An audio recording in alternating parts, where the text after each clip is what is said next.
안녕하세요. 저는 20대인 아들과 사는 50대 중반의 남성입니다. 항상 여기 사연을 듣기만 했는데 처음 사연을 보내려니 무슨 말을 어떻게 시작해야 할지 한참을 망설이다가 겨우 인사 한마디 적어보네요. 지금부터 제가 들려드릴 이야기는 결코 좋은 이야기는 아니지만 그래도 이 자리를 빌려 용서를 구하고 제가 잘못한 일에 대해 쓴소리도 듣고 싶어서 한자 한자 마음을 담아 글을 써봅니다. 지금은 아들과만 살고 있지만 10년 전까지만 해도 저는 아버지, 어머니, 안사람, 큰딸, 작은 아들, 여동생 이렇게 7명이 함께 살고 있었어요. 저보다 6살이 어렸던 아내는 20대 중반의 어린 나이에 저 하나만 믿고 우리 집에 들어와 부모님을 모시고 살게 되었는데 당시 저는 사업을 키우느라 너무 바빠서 집에 거의 들어오지 못했습니다. 아내는 혼자 시부모님을 모시고 어린 두 아이를 키우고 거기다가 성격이 예민한 여동생의 비위까지 맞추느라 정말 힘들었을 거예요. 하지만 저는 밖에서 일하느라 바쁘다는 이유로 아내의 답답하고 멍들었을 그 속을 제대로 헤아려 주지 못했습니다. 사실 저희 부모님은 뼛속까지 유교 사상이 각인된 분이세요. 글로 쓰자면 한도 끝도 없이 길어질 것 같아서 굳이 언급은 하지 않겠지만 여기 사연에 나오시는 못된 시부모님의 모든 모습을 다 가진 분이라고 생각하시면 될 것 같습니다. 이런 분을 어린 나이에 모시고 살던 아내는 점점 지치고 힘들어했고 저는 그런 아내를 마음으로는 안쓰러워했지만 제가 장남이니 분가는 생각하지도 않고 평생 부모님을 모시고 살아야 한다고만 생각했어요. 그래서 힘들어하는 어린 아내에게 조금 더 강해지라고 질책했고 부모님 앞에서는 부모님보다 더 아내에게 뭐라고 했습니다. 지금 생각해보면 부부는 동등한 관계인데 저는 항상 아내를 가르치려고 했고 아내를 저보다 아랫사람으로 생각했어요. 제 부모님과 제가 아내에게 크게 뭐라고 했을 때마다 어린 큰딸이 와서 우리 엄마한테 뭐라 하지 말라고 했지만 그러면 큰딸은 저희 어머니한테 어린 계집년이 어른한테 눈 똑바로 뜨고 말대꾸한다며 호되게 혼났고 이런 일이 반복되다 보니 아이들도 아내의 편에 설 수 없었습니다. 이렇게 집에 아무도 자신의 편이 없었고 항상 혼자 소갈이만 했던 아내는 유난히 햇살 좋았던 날 스스로 목숨을 끊어버렸어요. 당시 회사에 있던 저는 아내의 소식을 듣고 그동안 아무것도 하지 않았던 저 자신을 자책하며 바로 아내의 장례식장으로 달려갔습니다. 장례식장에는 저의 부모님과 장모님이 와 계셨어요. 장인어른은 우리가 결혼하기 전에 돌아가셨고 자식이라고는 아내 하나뿐이셨던 장모님은 자신보다 먼저 간 딸의 영정사진 앞에서 목 놓아 울고 계셨습니다. 그런데 어머니는 같이 산 며느리가 자신 때문에 스스로 목숨을 끊었음에도 모진 년, 우리 아들 인생 말아먹는 년이라며 욕설을 퍼붓고 계셨어요. 장모님은 어머니의 발언에 더는 화를 참지 못하시고 어머니의 머리채를 잡았고 아내의 장례식은 싸움터가 되었습니다. 제발 그만 좀 하세요. 도대체 제 아내가 아버지와 어머니한테 무슨 죄를 저질렀다고 그렇게 살아서도 죽어서도 못 괴롭혀서 안달이에요? 솔직히 저도 그렇고 아버지, 어머니 그리고 정아까지 그 누구도 시연이한테 뭐라고 할 자격 있는 사람 없어요. 우리가 시연이를 죽였어요. 우리가 죽였다고요. 이놈이 무슨 썩어 빠진 소리라고 앉아있어. 시연이 전년이 우리 집 말아먹으려고 결혼한 게 분명해. 에이, 재수없는 붙은 년. 너도 저딴 재수없는 년 잊어버리고 새로운 여자 만나서 얼른 재혼해. 내가 이 나이 먹고 며느리년 장례식을 치르는 게 말이나 되니? 너는 며느리 장례식을 치르는 이 애미가 불쌍하지도 않아? 사돈, 진짜 너무하시네요. 어떻게 사람이 돼서 그래요? 우리 시연이 결혼 전에는 정말 밝고 명랑한 아이였어요. 그런데 그 집 들어가서 살면서 이렇게 된 거잖아요. 얼마나 애를 쥐잡듯이 잡았으면 자식도 있는 애가 제 목숨을 스스로 끊었겠어요. 그리고 정서방, 자네는 그 어린아이를 데리고 살겠다고 갔으면 자네가 알아서 잘 지켜줬어야지. 어떻게 애가 이 지경이 되도록 모른 척 할 수가 있는가? 어떻게 세상에 하나뿐인 내 딸을 죽일 수가 있어? 어떻게? 장모님은 딸의 죽음 앞에 절규하셨고, 어머니는 딸을 잃은 장모님 앞에서도 아주 당당하셨고, 오히려 제 아내가 재수 없다며 욕했습니다. 그 모습을 보며 아무리 저를 낳아주고 길러준 어머니이지만 이런 어머니와 우리 아이들이 함께 살면 평생 불행할 것이라는 확신이 들었어요. 제 아내는 비록 제가 어리석어 지켜주지 못했지만 우리 아이들은 어머니로부터 지켜내고 항상 저에게 진심으로 따뜻하게 대해주셨던 장모님의 아들로 살겠다고 다짐했습니다.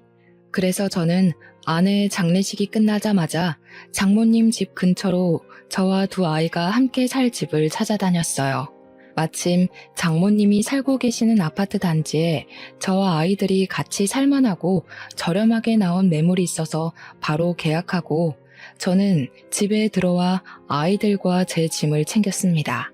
갑자기 들어와 짐을 챙기는 제게 부모님이 어디 여행이라도 가냐고 물으시길래 이제부터 부모님을 모시지 않고 연락도 끊고 나가 살겠다고 했습니다. 부모님은 매우 당황하셨어요. 어머니는 저를 말리시며 며느리도 죽은 마당에 누가 이 집에서 밥을 차리고 살림을 꾸려나가냐고 하며 허튼 소리 말고 빨리 재혼할 여자나 찾으라고 하셨습니다.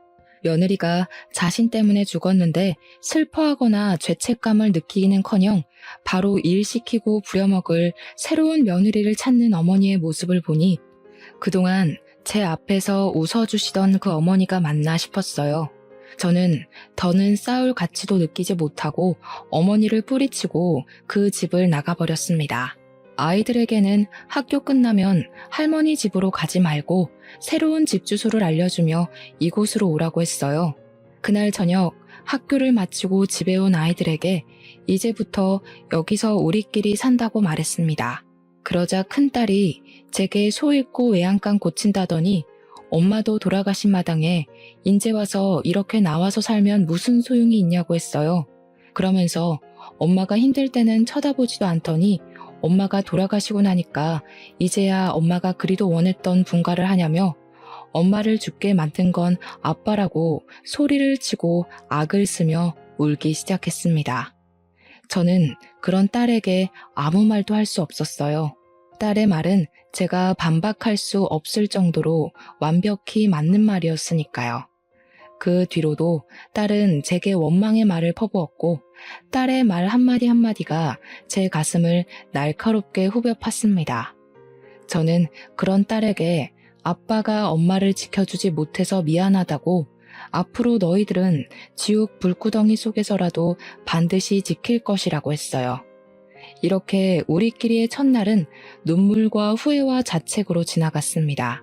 다음 날 저는 장모님을 찾아갔어요. 같은 아파트로 이사를 했고 이제 장모님을 어머니로 모시고 살고 싶다고 말씀드렸습니다. 장모님은 이미 내 딸은 떠났는데 이게 다 무슨 소용이냐고 하시며 다시는 얼씬도 하지 말라고 하셨어요. 하지만 저는 다음 날에도 그 다음 날에도 계속 장모님께 찾아갔습니다. 그렇게 한 석 달이나 지났으려나요? 제 얼굴만 보면 화를 내시던 장모님이 그날은 제게 저녁은 먹었냐며 밥을 차려주셨습니다. 오랜만에 장모님의 밥을 먹어서 그런지 아니면 먼저 간 아내가 생각이 나서 그런지 자꾸 눈물이 나더군요.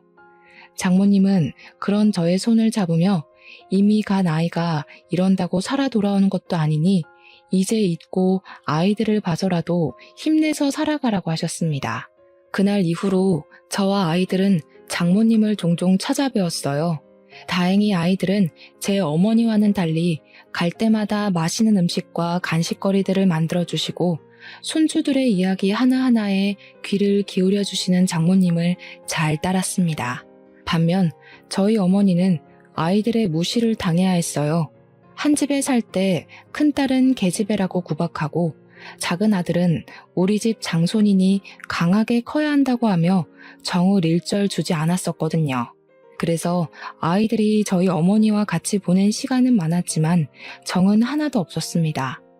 어머니는 제게 전화해서 아이들이 보고 싶다고 했지만 제가 아이들을 보여주지 않자 아이들의 학교까지 찾아왔었대요. 하지만 아이들은 어머니를 철저히 무시했고 어머니의 전화도 아예 수신 차단을 해놨습니다. 이렇게 장모님과는 가까이 지내고 어머니와는 연을 끊은 채 아이들도 저도 그럭저럭 살고 있었어요. 아니, 겉으로는 그럭저럭 좋아 보였을지 몰라도 속은 썩어 문드러져 있었습니다. 특히 큰딸은 어릴 때부터 엄마와 결혼한다고 말하고 다닐 정도로 아내를 엄청 사랑했던 아이였어요.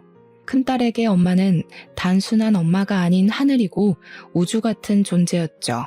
그런 존재가 한순간에 사라져서인지 큰딸은 여전히 많이 힘들고 위태로워 보였습니다. 저와는 말도 하려 하지 않았고 집에서도 방문을 닫고 혼자서만 지내려고 했어요. 제가 먼저 다가가려고 해도 밀쳐내기만 하니 뭐 어찌할 도리가 없었습니다. 지금 큰딸의 눈에는 제가 자신의 하늘을 무너뜨린 역적이고 죄인일 뿐이니까요. 그래도 당시 초등학생인 작은 아들이 제 옆에서 저를 항상 위로해주고 챙겨주어서 참 고마웠네요. 그렇게 시간이 흘러 어느덧 큰딸이 중학교를 졸업하고 고등학교에 입학했습니다. 저는 앞으로 큰딸을 대학교도 보내고 시집도 보내려면 돈을 더 많이 벌어야겠다는 생각에 사업을 더 확장시켰고 주말에도 계속 일했어요. 그리고 제가 집에 없는 시간에 장모님께서 우리 집에 오셔서 아이들의 밥을 챙겨주셨고 아이들의 엄마가 되어주셨습니다. 장모님의 도움을 받아서인지 저의 사업은 점점 더 잘 되었고 1년 후에는 적지 않은 돈을 모을 수 있게 되었어요. 이렇게만 계속 간다면 나중에 큰딸을 시집 보낼 때 부족하지 않게 보낼 수 있다고 생각하며 혼자 아주 많이 뿌듯해했습니다. 그러던 어느 날 회사에 있는데 장모님한테 전화가 왔는데 큰딸이 뭔가 이상하다는 거예요. 무슨 말씀이시냐고 했더니 큰딸의 머리카락이나 입었던 옷에서 자꾸 담배 냄새가 나는 것 같고 분명히 독서실 다녀왔다고 했는데 술을 마시고 오는 것 같다는 것입니다. 게다가 우연히 핸드폰을 보게 되었는데 친구와 나눈 대화에는 심한 욕설이 엄청 많았다고 해요. 아무래도 질이 나쁜 친구를 사귄 것 같다면서 걱정이 된다고 하셨습니다. 원래 큰딸은 중학교 때까지만 해도 전교에서 5손가락 안에 들 정도로 엄청난 모범생이었고 욕은커녕 말도 항상 예쁘게 하는 아이였어요. 중학교 때 담임 선생님도 큰딸은 이대로만 잘한다면 크게 성공할 것이라고 했습니다. 그랬던 큰딸이 술, 담배를 하고 욕설을 한다니 믿어지지 않았어요. 저는 큰딸을 어찌해야 좋을지 몰라 중학생 딸을 키우고 있는 사무실 여자 과장에게 물어보니 여자아이들은 남자아이들과 달라서 크게 혼내면 안 되고 진솔한 대화를 해야 한다고 했습니다. 한두 번 말고 꾸준히 오랜 시간에 걸쳐서 대화를 나누며 아이에게 확신과 신뢰를 줘야 아이의 마음이 열리고 그래야 아이의 행동을 변화시킬 수 있다고 했어요. 그 말을 듣고 저는 아이들과 외식을 하며 이야기를 나눠보기로 했습니다. 작은 아들에게 연락하니 아들은 당연히 좋다고 했지만 큰딸은 독서실 가서 공부해야 한다고 안 된다고 했어요. 저는 그래도 큰딸에게 오늘 하루만 가족끼리 시간을 보내자고 하며 나오라고 부탁했고 큰딸은 제 말에 노력해보겠다고 했습니다. 그날 저녁 저는 회사 업무를 일찍 마치고 아이들과 만나기로 약속한 음식점으로 갔어요. 작은 아들은 외식할 생각에 신나서 나왔지만 큰딸은 시간이 지나도 오지 않았습니다. 전화해도 받지 않았고 문자를 해도 답이 없었어요. 작은 아들이 너무 배고파해서 음식을 먼저 시켜서 둘이 먹기 시작하는데 큰딸한테 문자가 왔습니다. 오늘 공부해야 하니 못 갈 것 같다고요. 원래는 큰딸의 속마음을 들어보려고 만든 자리였는데 결국 큰딸은 얼굴도 보지 못했습니다. 그날은 공부할 것이 많다며 큰딸이 밤늦게 들어왔고 그 시간이라도 이야기를 해보려 했지만 자신의 방문을 닫고 들어가 버렸어요. 저는 방문을 두드리며 잠깐 할 말 있다고 했으나 큰딸은 피곤하고 머리 아프다며 저의 대화를 피하려고만 했습니다. 굳게 닫힌 딸의 방문이 꼭 딸아이의 마음 같아 너무 서글펐고 아내가 너무 보고 싶었어요. 제가 아내에게 조금만 신경을 써줬다면 딸이 이러지는 않았을 것 같다는 생각에 지난날에 제가 너무 한심스럽고 미웠습니다. 다음 날 저는 평소처럼 새벽부터 일어나 회사에 가서 일하고 있었어요. 점심시간이 조금 안 된 시각에 한창 바쁘게 일하고 있는데 큰딸 담임 선생님한테 전화가 왔습니다. 큰딸이 학교에서 담배를 피웠다는 거예요. 그리고 여러 가지 문제로 상담을 해야 할 것 같은데 한번 학교에 오실 수 있냐고 했습니다. 저는 선생님만 괜찮으시다면 지금 당장이라도 가겠다고 했어요. 선생님은 그럼 오후 3시에는 수업이 없으니 그때 오라고 하셨습니다. 오후 3시, 큰딸의 담임 선생님을 만나서 교무실로 찾아갔어요. 담임 선생님은 저에게 조심스럽게 중학교 때 어머니가 돌아가셨다고 알고 있는데 맞는지 물어보셨습니다. 맞다고 하니 어머니의 죽음으로 아이가 큰 상처를 입었는지 영 마음을 못 잡고 방황하려는 모습이 보인다고 했어요. 그리고 학교에서 담배를 피우기도 하고 가끔 등교할 때 보면 술을 먹고 오는지 술 냄새가 확 날 때도 있는데 혹시 모르셨냐고 하셨습니다. 사실 돈 버느라 바빠서 아이가 술, 담배 하는 것도 몰랐다고 했는데 이 말을 하는 저 자신이 너무 미련해 보였어요. 나 때문에 아내가 죽었는데 또 나 때문에 딸이 망가지는 것 같았고 이런 것도 가장이고 아빠인가 싶었습니다. 제가 눈물을 보이자 선생님은 휴지를 건네주시며 부모님의 죽음이 아이에게는 큰 상처로 다가와 방황하기도 하니 너무 자책하지 말라고 하셨어요. 그러면서 큰딸이 중학교 때는 공부를 참 잘했고 성실했으니 곧 돌아올 것이긴 하지만 집에서 아이와 진솔한 대화를 하고 아이의 마음을 잘 보듬어주고 잘 챙겨주라고 신신당부를 하셨습니다. 그날 저는 바로 집에 와서 딸아이의 책상에 앉아 마음을 담은 편지를 썼어요. 저와는 말을 하려고 하지 않으니 글이라도 쓰면 저의 진심을 알아줄까 싶은 생각에 초등학교 이후로는 써보지 않은 편지를 썼습니다. 엄마 일에 대한 사과부터 시작해서 네가 망가지는 것을 원하지 않으니 우리 앞으로 잘 살아보자고 썼어요.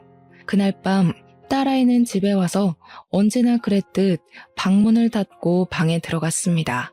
한동안 조용한 것을 보니 큰딸이 제가 쓴 편지를 읽어보는 듯 했어요. 편지를 읽은 딸아이가 무슨 말을 하든 답으로 편지를 쓰든 할 것으로 기대했는데 그날도 다음 날도 다다음 날도 딸의 답은 없었습니다.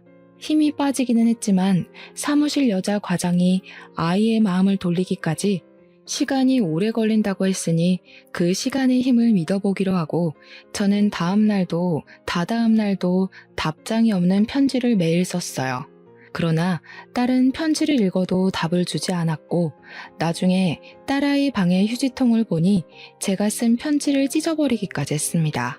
큰딸은 저에 대한 분노가 제 생각보다 훨씬 더 큰 것 같았어요. 그렇게 한 달이나 지났을까요? 그날은 회사에서 일찍 퇴근하고 장모님이 큰딸의 팔을 잡아 끌며 집에 오셨습니다. 장모님, 무슨 일이세요? 우리 미나가 무슨 잘못이라도 했나요? 자네 도대체 미나를 보는 건가 마는 건가? 아니 세상에 미나가 밖에서 뭘 하고 있었는지 알아? 제 친구 돈을 뺏고 친구들의 뺨을 때리고 있었어. 게다가 입에는 담배를 물고 말이야. 나는 뉴스에서 나오는 학교 폭력 같은 내용 다 다른 세상의 이야기인 줄 알았어. 그 가해자들은 도대체 어떤 집구석에서 자랐길래 저렇게 행동하나 했는데 세상에 그 집구석이 우리 집구석일 줄 꿈에도 몰랐네. 그 가해자가 내 손녀딸일 줄 정말 상상도 못했다고. 미나야, 할머니 말이 다 사실이야? 네가 정말 친구 돈 빼앗고 뺨 때리고 담배 피우고 있었어? 어? 대답해. 큰딸은 사실을 확인하려는 제게 대답 대신 욕설을 하고 자신의 방으로 들어가려고 했습니다. 솔직히 그동안 큰딸이 술과 담배를 하는 것은 알고 있었고 고등학생이 술, 담배를 하는 것은 안 되는 것이라는 것도 알지만 그래도 남에게 피해를 주는 행동은 아니라는 생각에 어르고 달래면 언젠가는 예전 모습으로 돌아올 것으로 생각했어요. 그런데 단순한 술, 담배가 아니라 다른 친구를 때리고 협박까지 한다고 하니 더는 기다리고 보고만 있으면 안 될 것 같았습니다. 저는 방에 들어가려는 큰딸을 붙잡아 앞에 앉혀놓고 생전 처음으로 크게 혼냈어요. 그러나 큰딸은 그래도 자신의 잘못을 인정하지 않았습니다. 아빠는 뭘 잘했다고 나한테 큰 소리야? 그깟 편지 몇 장 쓰면 용서가 될 것 같아? 하늘에 있는 우리 엄마가 살아 돌아오기는 하냐고. 아빠가 엄마 죽인 것처럼 나도 어디 한번 그렇게 해봐. 나도 어디 한번 죽여보라고. 그래, 네 엄마 그렇게 된 건 다 내 잘못이야. 그건 인정해. 그런데 아무리 그래도 네가 다른 친구들 돈 뺏고 뺨 때리고 한 것은 잘못한 일이야. 이건 네가 벌 받고 그 친구들에게 사과할 일이라고. 내가 보고 배운 게 이런 것뿐인 걸 어떡해? 아빠가 그놈의 회사 키운다고 밖에 나가 있을 동안 우리 엄마는 맨날 아빠의 그 잘난 엄마한테 뺨 맞고 욕먹었어. 나는 아빠의 엄마라는 사람한테 그런 것만 보고 배웠다고. 그러니까 내가 이렇게 된 것은 다 아빠 때문이야. 엄마가 아빠만 만나지 않았어도 이런 일은 없었을 거 아니야. 차라리 엄마를 죽인 것처럼 나도 죽여줘. 하늘에서 엄마랑 같이 살 테니까 죽여달라고. 큰딸은 제가 자신의 아빠인 것을 원망하며 자신을 죽여달라고까지 했습니다. 저 자신보다 더 귀하게 여긴 자식이 자신을 죽여달라는 이야기를 듣는 순간 저는 이성을 잃었고 저도 모르게 큰딸의 뺨을 때렸어요. 아무도 예상치 못했던 저의 행동에 순간 정적이 흘렀습니다. 큰딸 역시 저한테 뺨을 맞았다는 것이 믿기지 않은지 뺨을 붙잡고 원망과 당황스러운 눈빛으로 저를 노려보고 있었어요. 장모님은 큰딸을 감싸 안으며 어떻게 딸 자식의 뺨을 때릴 수가 있냐고 하며 저를 혼내셨습니다. 그러고는 큰딸을 안고 방으로 들어가셔서 큰딸을 달래셨고 큰딸은 큰 소리로 울음을 터뜨렸어요.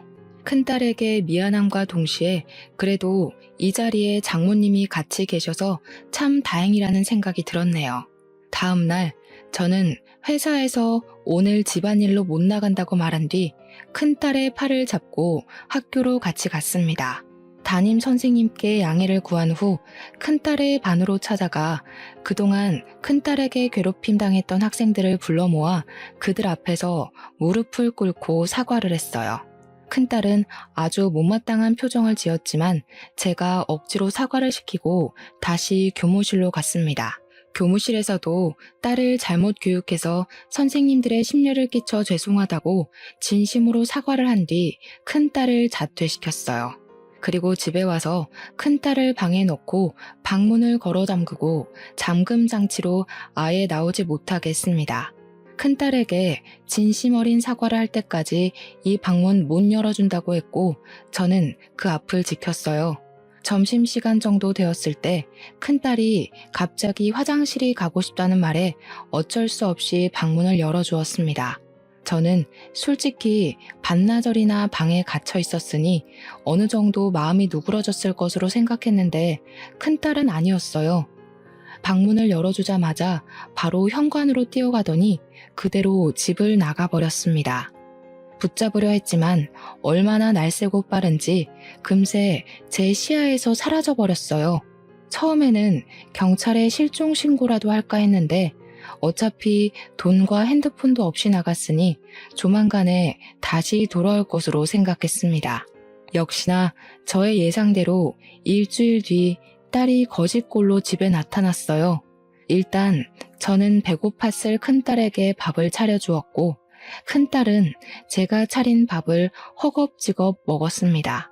밥을 다 먹은 큰딸에게 고등학교 자퇴를 하기는 했지만 그래도 고등학교 졸업은 해야 하지 않겠냐고 하며 일단 검정고시로 졸업장만 따라고 했어요.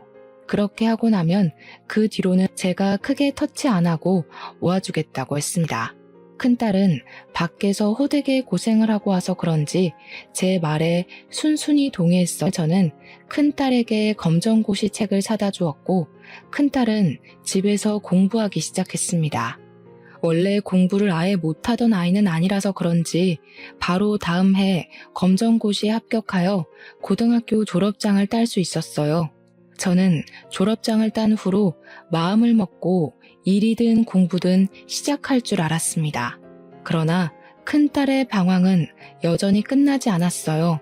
큰딸은 밤만 되면 나가서 친구들을 만나 술을 먹고 다녔습니다. 저는 큰딸에게 그래도 한 번뿐인 젊은 시절인데 술만 먹고 다닐 것이냐고 하며 공부를 못했던 것도 아니니 차라리 대학교에 가라고 했어요.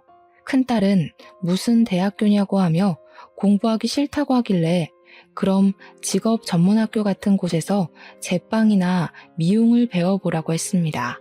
그랬더니 미용에는 관심이 있다며 미용 기술을 배워보고 싶다고 하길래 바로 미용학원을 등록해줬어요. 저는 학원만 등록하면 알아서 배울 줄 알았는데 그 후에도 미용 가위와 같은 재료가 필요하다며 돈을 달라고 했습니다. 큰딸이 마음을 잡고 한다는데 당연히 해줘야겠다는 생각이 들어 저는 딸이 원하는 대로 돈을 주었어요. 그런데 분명히 미용 학원을 간다고는 하는데 매일 술을 먹고 돌아다니는 것 같았습니다.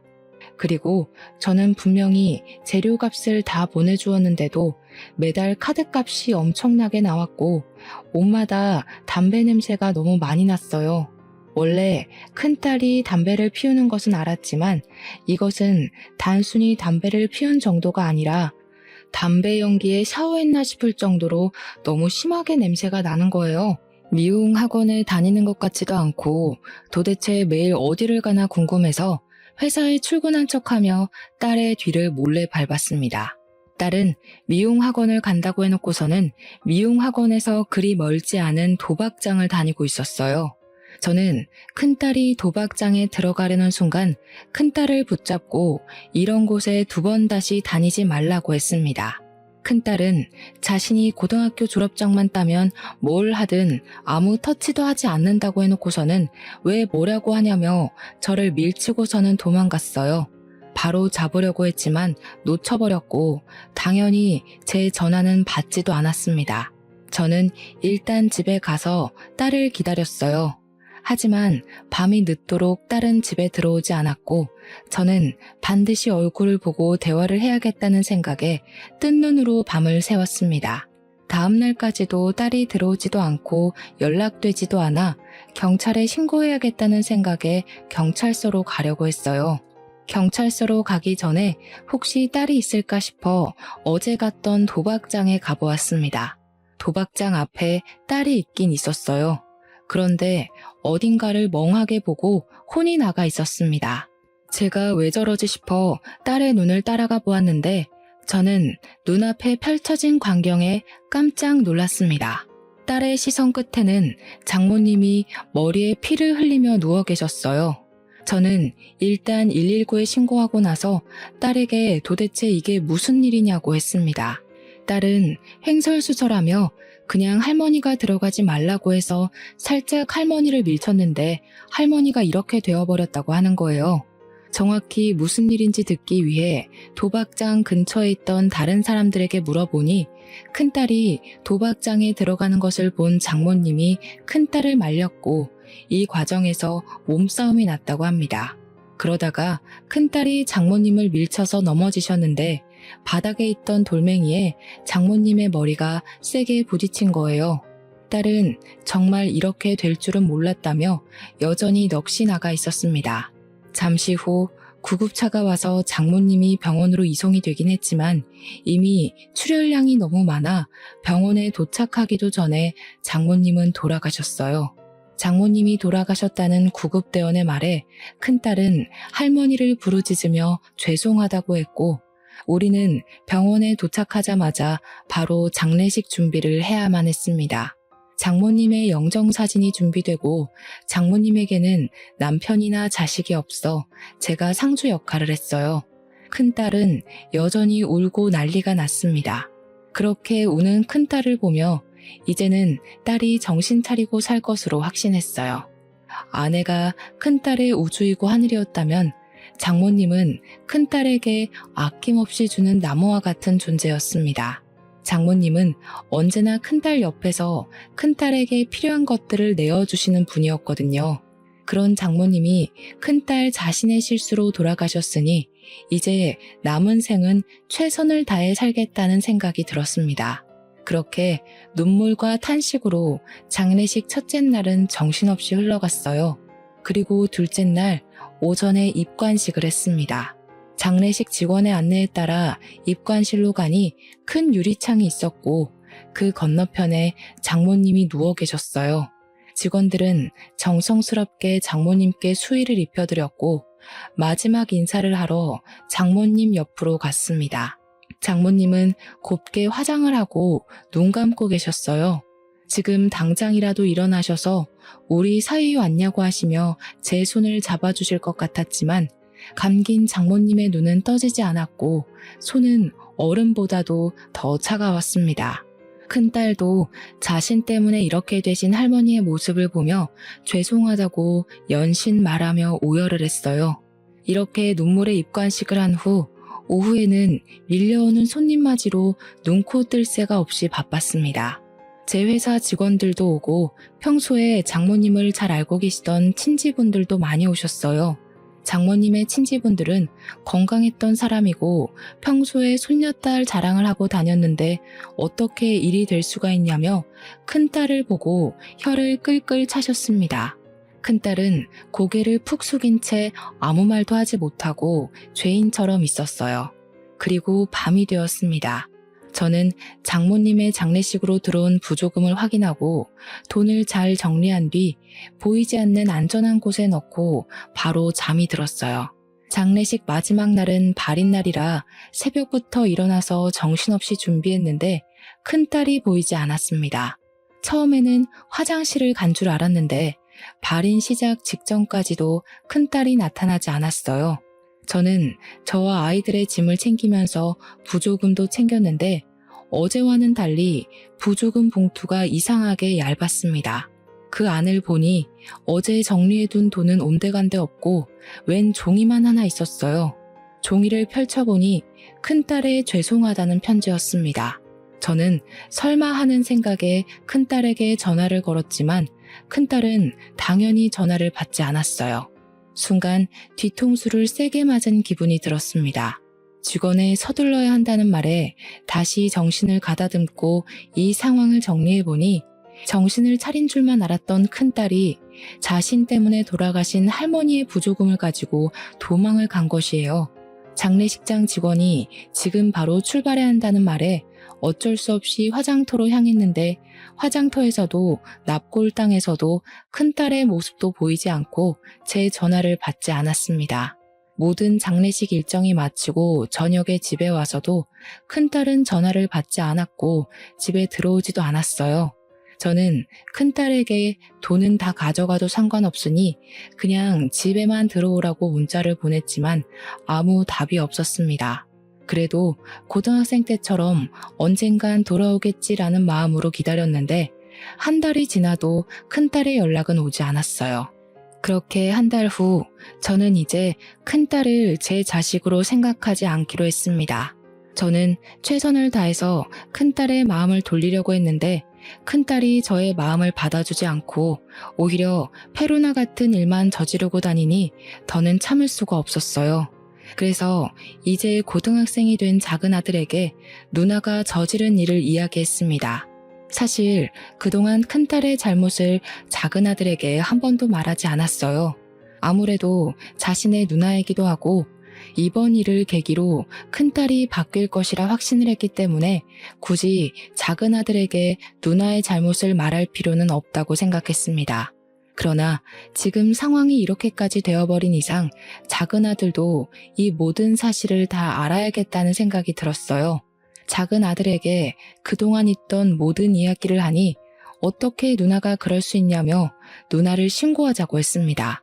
저는 그런 작은 아들에게 그깟 얼마 되지 않은 돈을 인간도 아닌 사람에게 받아서 뭐 할 것이냐고 하며 이제 아예 누나 없는 셈치라고 했어요.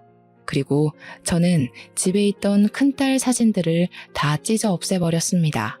아무리 엄마를 잃은 슬픔이 커도 정도껏 해야지 자신 때문에 돌아가신 할머니의 부조금을 들고 달아난 자식을 더는 제 자식으로 두고 볼 수는 없었어요. 이제 그 몇 푼 안 되는 부조금을 가지고 간 딸이 죽든 말든 저는 쓰지 않으리라 다짐했고 작은 아들 역시 저의 생각에 동의했습니다. 그 뒤로 우리는 처음부터 큰딸이라는 존재는 없던 것처럼 둘이 서로 의지하며 살았어요. 그 뒤로 제 작은 아들은 제가 아무것도 신경을 써주지 못해도 알아서 공부해서 전교 1등까지 했습니다. 게다가 제가 일이 늦게 끝나 피곤할 때는 작은 아들은 저를 위해 술 안주거리를 만들어주고 가끔은 집안일도 도와주는 기특하고 속이 깊은 아이예요. 제가 그동안 큰딸로 인해 받은 상처를 작은 아들에게 치유받았고 아무리 살기 힘들어도 작은 아들 덕분에 많이 웃고 살았답니다. 그렇게 몇 년이 흘렀어요. 아들은 어느덧 고등학교를 졸업하고 서울에 있는 꽤 유명한 대학교에 전액 장학금을 받고 입학했습니다. 대학교 입학식 날 이제 자신이 열심히 공부도 하고 돈도 벌어서 저를 호강시키겠다고 하는데 혼자 자란 아들이 기특하기도 하고 안쓰럽기도 해서 괜히 울컥하더라고요. 하늘에 있는 제 아내가 이렇게 듬직하게 잘 자란 아들을 보면 얼마나 뿌듯할까 싶었습니다. 제가 하던 사업 역시 잘 되어서 지방에 지점까지 생겼고 저는 바쁘지만 소소한 행복이 있는 날들을 살고 있었어요. 지금 생각하면 사실 완전히 행복하다고 볼 수는 없었습니다. 물론 예전보다는 행복했지만 여전히 큰딸의 행방을 알지 못해 답답했고 매일 밤 딸에 대한 걱정과 아내를 지키지 못한 죄책감 때문에 눈물을 흘리며 잠들곤 했어요. 아들에게도 내색은 하지 않았지만 단 하루도 딸 생각을 하지 않은 적이 없었습니다. 그러던 어느 날 회사로 경찰들이 찾아와서 제게 혹시 정민아 씨를 아느냐고 물었어요. 저는 제 딸이기는 하지만 몇 년 동안 연락이 안 되고 있다고 했습니다. 경찰이 하는 말이 딸이 회사 돈 1억 3천만 원 정도를 횡령해서 수배령이 내려졌다고 했어요. 경찰에게 자세한 내막을 알아보니 딸이 장모님의 부조금을 들고 도망친 후 여기저기 떠돌며 다니다가 돈이 떨어져 중소기업의 경리로 취업을 했다고 합니다. 그곳에서 4년 정도에 걸쳐 회사 돈을 조금씩 자신의 통장으로 몰래 이체를 했다고 해요. 이렇게 해서 그동안 횡령한 돈이 무려 1억 3천만 원이었습니다.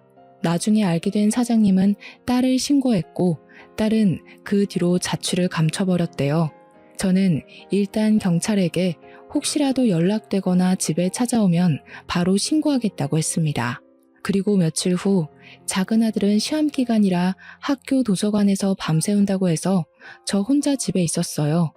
그날따라 피곤해서 일찍 잠자리에 들었는데 새벽쯤 우리 집 문을 두드리는 소리가 들렸습니다. 잠에서 깨서 앉아있는데 밖이 조용하길래 잠결에 잘못 들었나 싶어 다시 자려던 순간 누군가 또 문을 두드렸어요. 저는 현관으로 나가 누구냐고 물으니 웬 여자 목소리가 들렸습니다. 혹시나 하는 생각에 문을 열어보니 딸이었어요. 저는 일단 딸에게 집으로 들어오라고 했습니다. 집안 불을 켜고 몇 년 만에 딸의 모습을 봤는데 정말 꼴이 말이 아니었어요. 얼굴은 해골이나 마찬가지일 정도로 바짝 마르고 며칠을 못 씻었는지 얼굴이 새까맸습니다. 옷도 다 해지고 찢어졌고 신발도 한쪽은 신고 한쪽은 없었어요. 그동안 어떻게 살았는지 물어보고 싶었으나 너무 배고파서 힘이 없다는 말에 일단 밥을 차려주었습니다. 큰딸은 고등학교 때처럼 제가 차려준 밥을 허겁지겁 먹었어요. 밥을 다 먹은 딸에게 일단 가서 씻고 오라고 하며 보일러를 틀어주었습니다. 그리고 저는 딸이 씻을 동안 경찰에 신고했어요. 업무상 횡령 혐의로 지명 수배 중인 정민아, 우리 집에 있다고 말입니다. 딸이 씻고 나오니 경찰이 신고받고 왔다고 문을 두드렸어요. 뭐야, 아빠가 날 신고한 거야? 어떻게 그럴 수 있어? 나는 그래도 아빠가 날 지켜줄 줄 알았어. 그래서 믿고 여기 온 건데 어떻게 딸을 잡아가라고 신고할 수 있냐고. 언제까지 이렇게 나쁜 짓 하고 정신 못 차리고 다닐래? 벌써 너희 엄마 죽은 지 10년이 다 돼가. 이제 사람답게 살 때 되지 않았어? 제발 이제 그만 방황해. 하늘에 있는 엄마가 너의 이런 모습 보면 좋아하겠어? 엄마 돌아가시고 나서 아빠가 지옥 불구덩이 속에서라도 나를 반드시 지킬 거라며. 이게 날 지켜주는 거야? 어떻게 아빠가 딸한테 그래? 어떻게 날 감옥이라는 불구덩이에 밀어넣을 수가 있냐고. 네가 지금 이렇게 사는 거, 그게 바로 지옥 불구덩이야.